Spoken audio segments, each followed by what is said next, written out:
तर आपल्या सर्वांचे पुन्हा स्वागत आहे.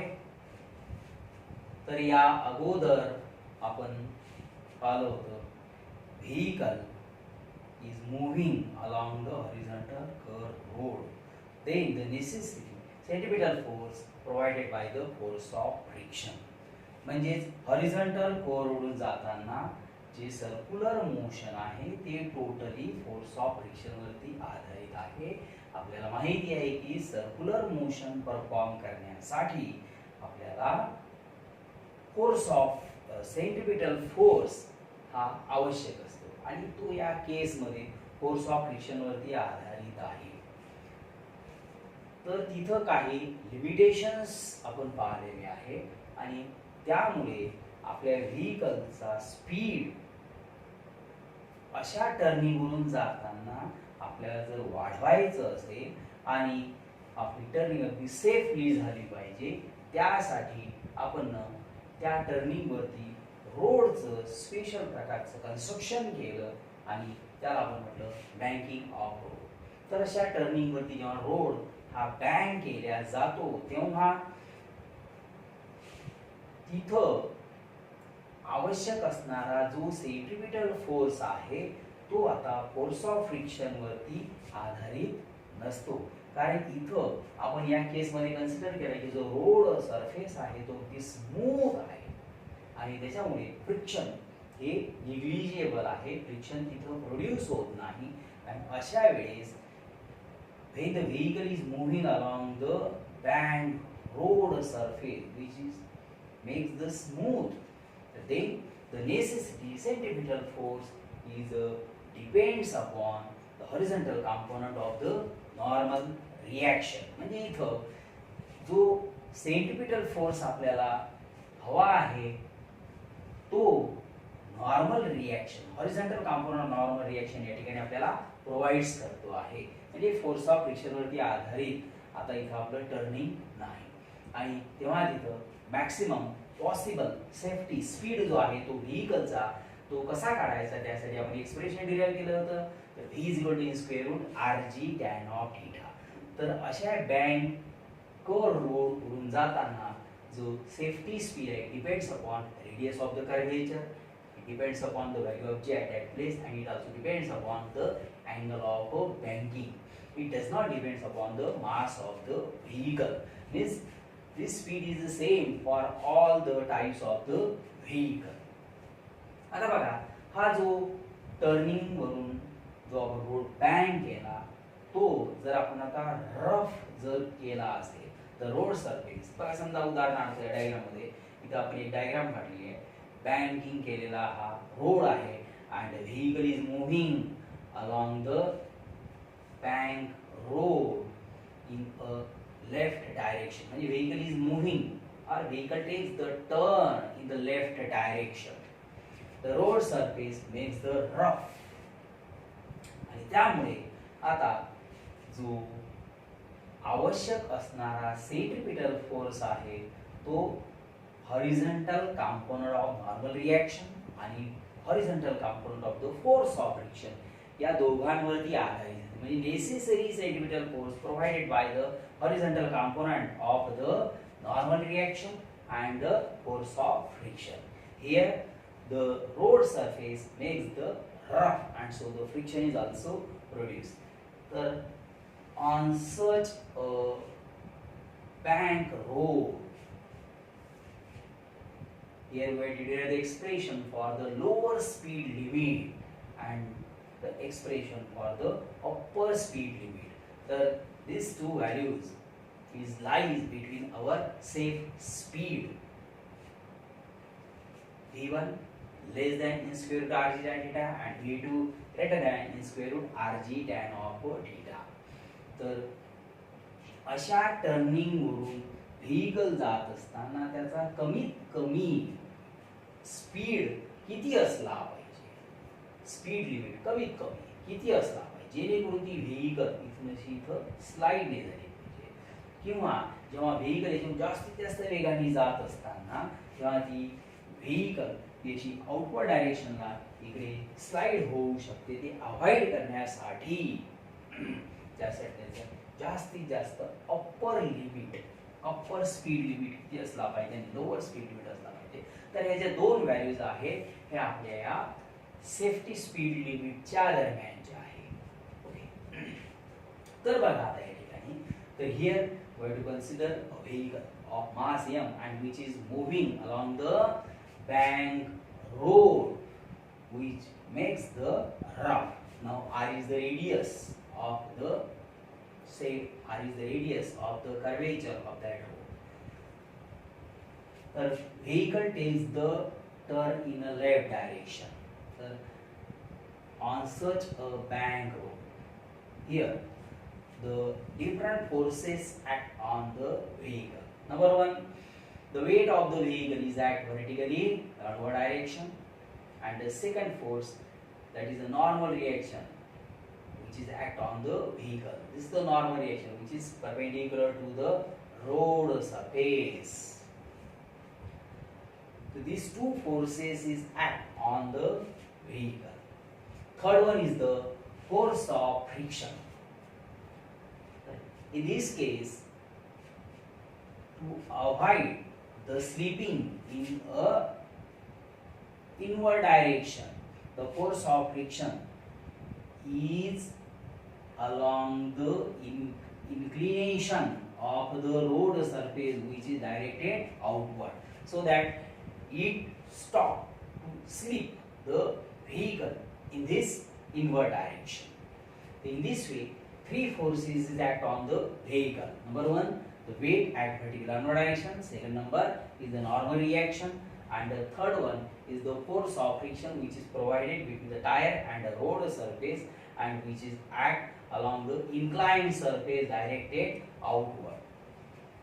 Now here, the normal reaction can be resolved into the two mutually perpendicular components, the vertical component n cos theta and the horizontal component n sin theta.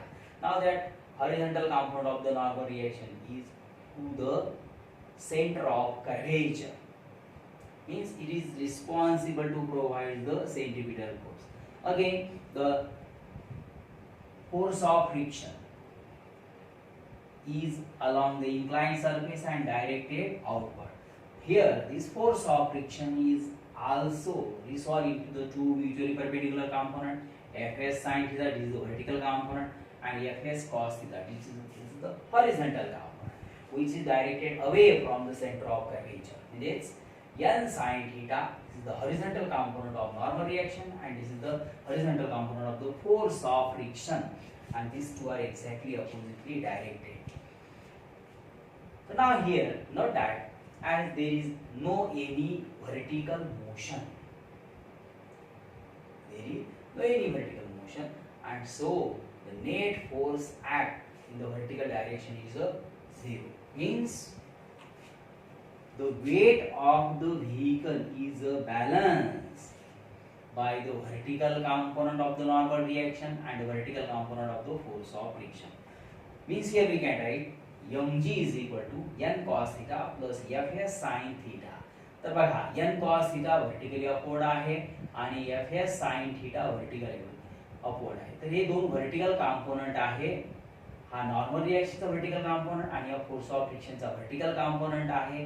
हे दोघे अपर डायरेक्शननी आहे आणि mg म्हणजे या व्हेइकलचं वेट हे डाऊनवर्ड डायरेक्शनने आहे.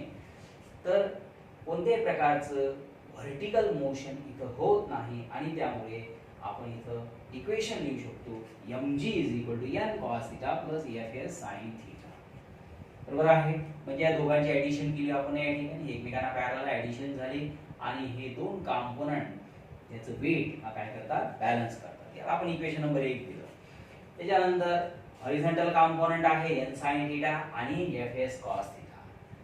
तर हे दोन एकामेकाच्या अपोजिट आहे. या दोघांचा जो रिझल्टंट असेल it provide the necessary centripetal force and centripetal force is at towards the center of the earth, and so n sin theta minus fs cos theta, n sin theta minus fs cos theta.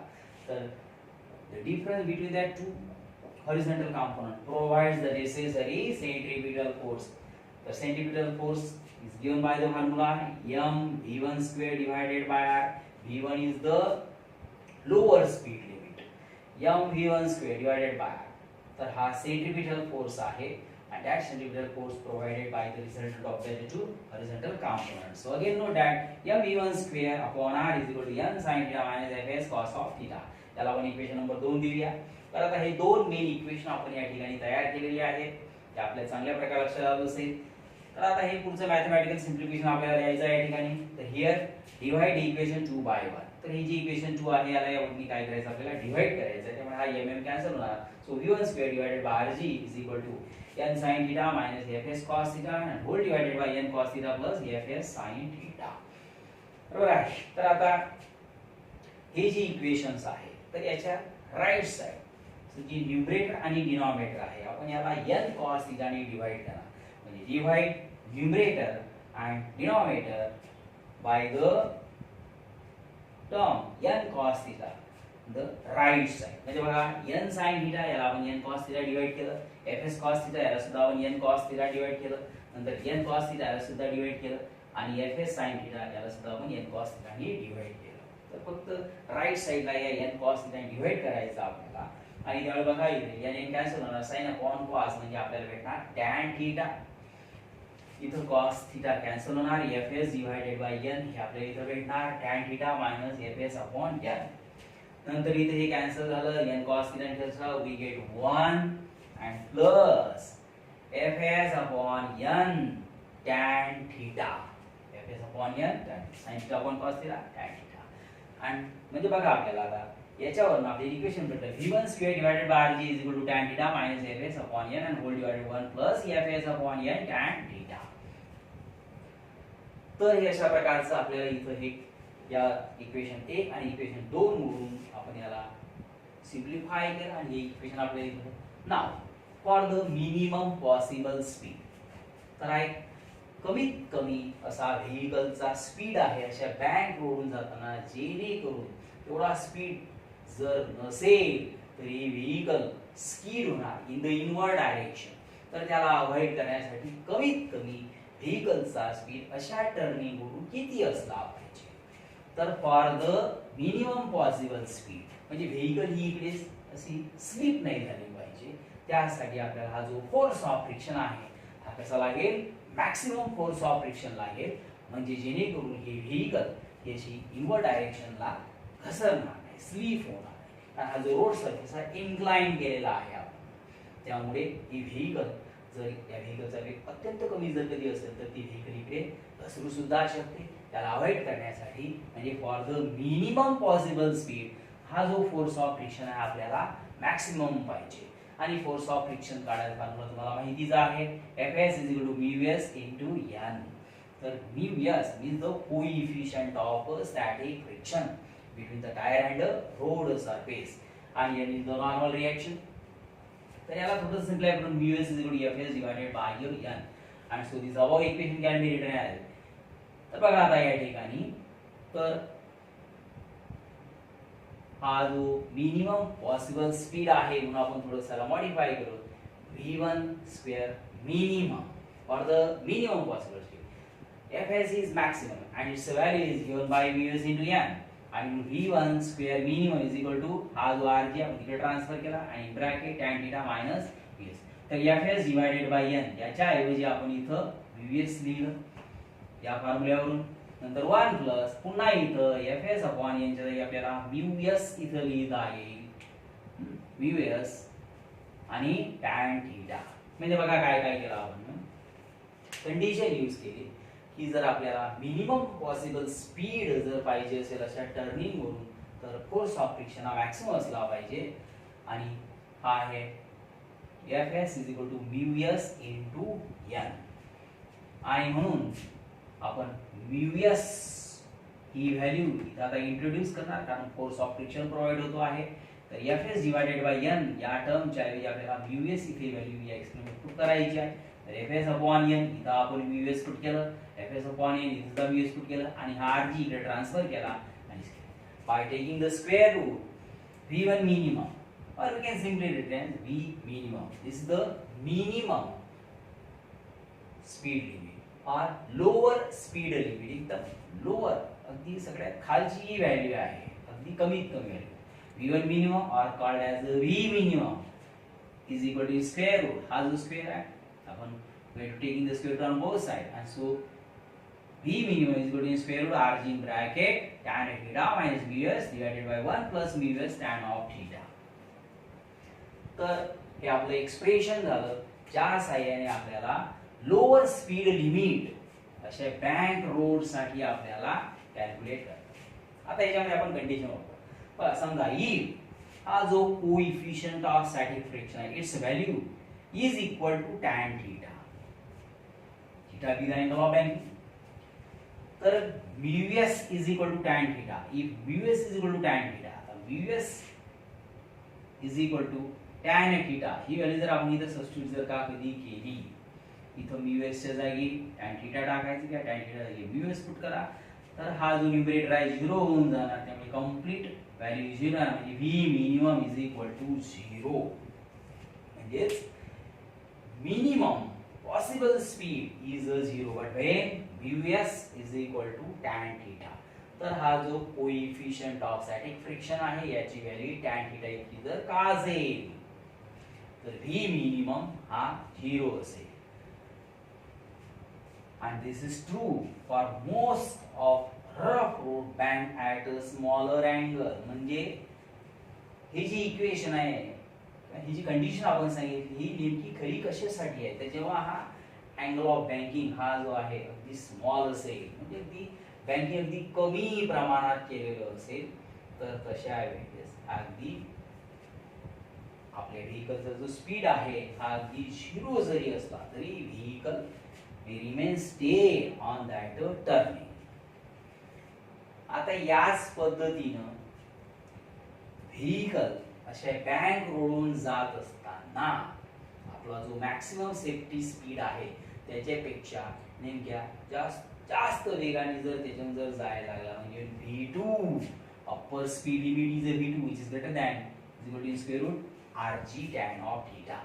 तर जो आपला safety speed limit आहे त्याच्यापेक्षाही अधिक वेगाने जर आपल्याला आपल्या व्हेकल ने जास्त किती वेगाने आपण येऊ शकतो लिमिट कुठपर्यंत, त्या लिमिटला जर आपण क्रॉस केलं तर ही व्हेकल इकडे बाहेरच्या डायरेक्शनला स्किड होऊ शकते. To avoid this the force of friction is produce. त्यासाठी फोर्स ऑफ फ्रिक्शन इथं प्रोड्यूस होणार आणि तो त्याला तिथे स्किड होऊ द्यायचा होऊ देणार.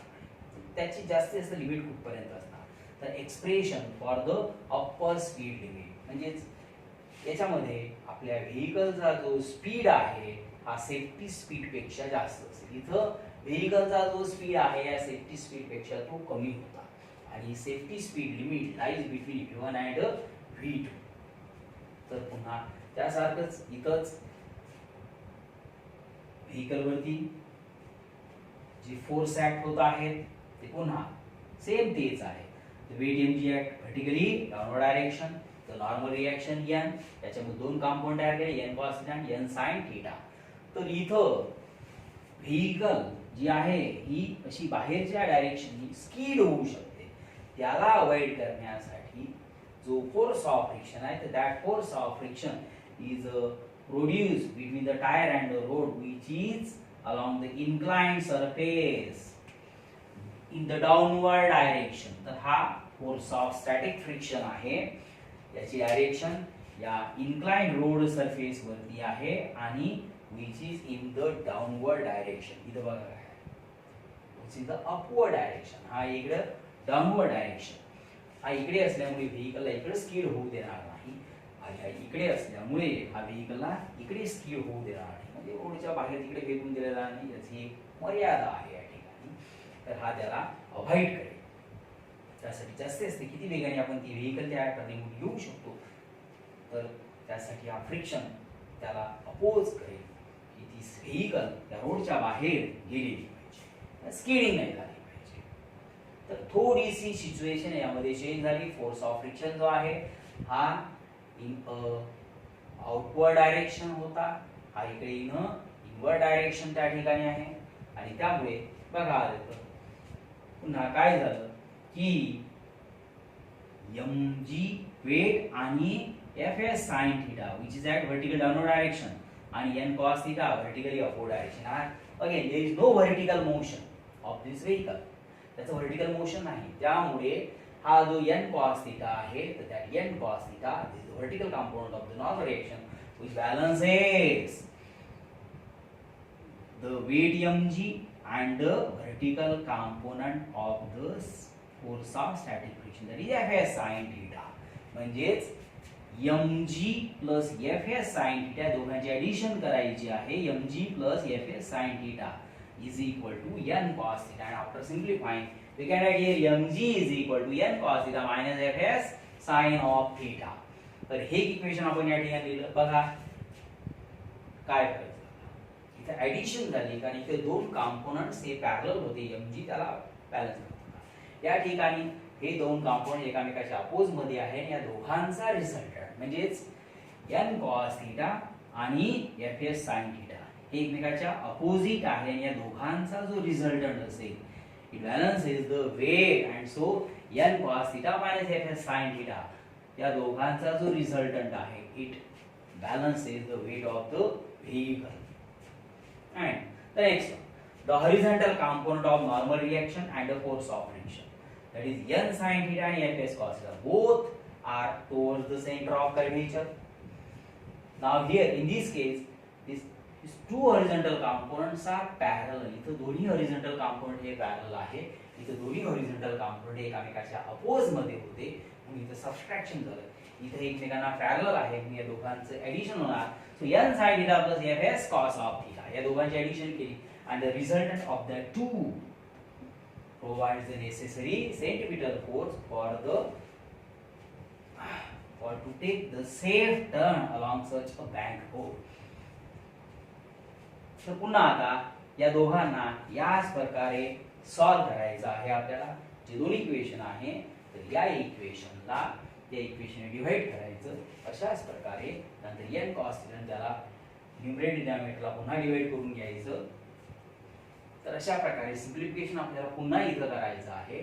आणि for the maximum possible speed, आता या टर्निंग वरून जाताना जो व्हेकलचा मॅक्सिमम पॉसिबल स्पीड आहे तेव्हा फोर्स ऑफ फ्रिक्शन सुद्धा मॅक्सिमम असला पाहिजे to avoid slipping in outward direction. So for the maximum possible speed force of static friction is maximum, which is equal to Vs here. So using this in our equation and solving we get, म्हणजे बघा आता इकडे आपण already detail मध्ये solve केल्यामुळे पुन्हा आता इथं आपण इथं सिम्प्लिफाय करणार नाही. तर अशाच प्रकारचं एक्सप्रेशन आपल्या इथं येतात. तर V2 max we can write as it is a V max is equal to square root Rg in bracket tan theta plus mu s divided by 1 minus mu s tan theta. म्हणजे बघा दोन expression तुमच्या समोर आहेत, lower speed limit आणि upper speed limit, या minimum speed आणि maximum speed काय चेंजेस आहे चांगल्या प्रकारे आपल्याला लक्षात ठेवायचं. पुन्हा एक असे continue if the value of Vs म्हणजे हा जो कोइफिशियंट ऑफ स्टॅटिक फ्रिक्शन आहे it depends upon nature of the road surface. So here the road is rough and so the friction is produced. So if the value of Vs is equal to cot theta, आता Vs ची value जर समजा cot theta इतकी जर कधी असेल, Vs ची value जर cot theta झाली तर cot theta into tan theta या दोघांचा आन्सर 1 येणार आणि 1 minus 1 0 आणि त्यामुळे इथे डिनॉमिनेटर जो आहे तो 0 होणार. त्यामुळे Vmax is infinity. बघा कसं आलं इन्फिनिटी. Vmax ची व्हॅल्यू इन्फिनिटी नेमकी कशी आली तर Vs is equal to cot theta. He condition आहे आपल्याने की जर Vs ची व्हॅल्यू जर cot theta इतकी जर का असेल तर cot theta multiplied by tan theta. तुम्हाला माहिती आहे की या दोघांचा प्रोडक्ट किती येणार, cot theta multiplied by tan theta is 1. So 1 minus 1 is 0. इथे डिनॉमिनेटर 0 झाला म्हणून याचा आन्सर जी आहे ती इन्फिनिटी आहे. So Vmax is infinity. But we know that आता ही जी व्हॅल्यू आहे, हा जो कोइफिशियंट आहे स्टॅटिक फ्रिक्शन याची जास्तीत जास्त जी व्हॅल्यू आहे ती किती असते 1 त्या ठिकाणी असते. आणि Vs max जर 1 असेल तर cot theta बघा इथे टाकू बघा Vx max, तर हा जो कोइफिशियंट आहे Vs जो आहे याची व्हॅल्यू जास्तीत जास्त 1 असते. ही जी व्हॅल्यू जर जास्त जास्त 1 जर केली तर cot theta is equal to 1, तर cot theta is equal to 1 and so we can write theta becomes the 45 degree. Cot of 45 degree is 1 and thus for theta is equal to 45 degree Vmax is infinity. म्हणजेच हा जो angle of banking आहे, हा angle of banking जेव्हा 45 degree आपण ठेवणार तेव्हा Vmax हा इन्फिनिट असेल, म्हणजे की फार प्रचंड अशा वेगाने आपण हे व्हेकल त्यावर नेऊ शकतो विदाउट स्किडिंग. आता या सगळ्यांनी इथं एक नोट आपल्या लक्षात ठेवायची की for heavily bank road, heavily bank road म्हणजे हा अँगल ऑफ बँकिंग आपल्याला काय करावं लागेल, वाढवत न्यावं लागेल. आणि अशा वेळेस म्हणजे for the heavily bank road म्हणजे road surface is kept higher level, एकदम रोड सरफेस असा असेल एकदम तिरपा, आणि अशा टर्निंगवरून जेव्हा व्हेकल जाणार तेव्हा ती घसरण्याचे चान्सेस फार जास्त राहतील. त्या ठिकाणी बाहेर घसरण्याचे चान्सेस कमी असतील आणि आत घसरण्याचे चान्सेस जास्त, कारण because the road is a heavily bank. आणि अशा केसेस मध्ये minimum speed limit may be important, आणि म्हणून जो मिनिमम स्पीड लिमिट आहे तो अत्यंत महत्वाचा आहे. कशासाठी, जर आपण जो रोड आहे तो हेवीली बँक केला तर. प्रत्येकाला लक्षात ठेवायचं, for heavily bank road minimum speed limit may be important, not the upper. जो अप्पर आहे तो महत्वाचा आणि तो लोअर आहे, कारण हा जो रोड आहे हा असा अगदी वर वर वर वर वर वर येणार. जेव्हा व्हेकल जर जायला लागली तर ती इकडं घसरू शकते, म्हणून त्याला अवॉइड करण्यासाठी त्याचा मिनिमम वेग किती असला पाहिजे इथं आपल्या लक्षात ठेवायचं. हा एक अत्यंत महत्वाचा असा मुद्दा आपल्या जवळती आहे. तर जसे बँकिंग वाढत जाणार तसं नेमकं त्याचं मिनिमम स्पीड लिमिट हा अत्यंत महत्वाचा असतो. तर याच्याबद्दलचं आणखी डिस्कशन आपण याच्या पुढचा जो आपला टॉपिक येणार तो असेल वेल ऑफ डेथ, म्हणजे मौत का कुवा. तर याच्यामध्ये आपल्याला त्याचा नेमका कसा उपयोग करून घेता येणार तो पॉईंट आपण इथे बघितला, अँगल ऑफ बँकिंग. तर अँगल ऑफ बँकिंग जसा वाढत जाणार म्हणजे for the higher banking the minimum speed limit must be the important. याचं महत्व आपल्याला पुन्हा त्या कन्सेप्टमध्ये मी चांगल्या प्रकारे समजून सांगते. तर इथं आपण आता थांबूया आणि पुढच्या व्हिडिओ लेक्चरमध्ये आपण वेल ऑफ डेथ याच्याबद्दल डिस्कशन करू आणि कोनिकल पेंडुलम याच्याबद्दल सुद्धा आपण डिस्कशन करणार. आपण सर्क्युलर मोशनचे ऍप्लिकेशन बघत आहोत आणि त्याच्यानंतर आपल्याला व्हर्टिकल सर्क्युलर मोशन बघायचं आहे, म्हणजे सर्क्युलर मोशनचा आपला स्टडी हा समाप्त होईल. आणि या सर्क्युलर मोशनचा स्टडी करणं अत्यंत आपल्याला महत्वाचं होतं.